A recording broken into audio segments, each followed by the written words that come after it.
अस्सलाम वालेकुम, आप देख रहे हैं PA न्यूज HD और मैं हूं आपके होस्ट सादिया बतौल।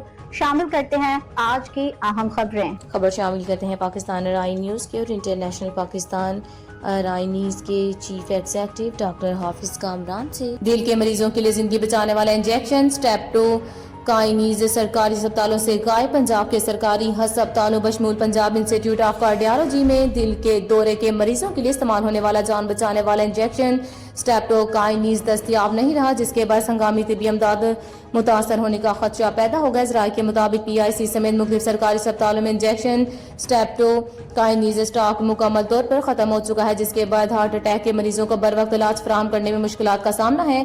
इंजेक्शन की अदम दस्तियाबी के बाद दिल के दौरे में मुब्तला मरीजों की जानों को संगीन खतरात लाहक होने का खदशा जाहिर किया जा रहा है, जबकि मुतासरा मरीज और इनके अहले खाना शदीद परेशानी में मुब्तला हैं। ज़राए का कहना है कि जान बचाने वाली इस अहम दवा की किल्लत के बावजूद महकमा सेहत के मुतल्लिका हुकाम ताहाल इस सूरत हाल से लाइलम या बेखबर दिखाई देते हैं, जिस पर तिब्बी हलकों ने फौरी नोटिस लेने और इंजेक्शन की हंगामी बुनियादों पर फराहमी यकीनी बनाने का मुतालबा किया है।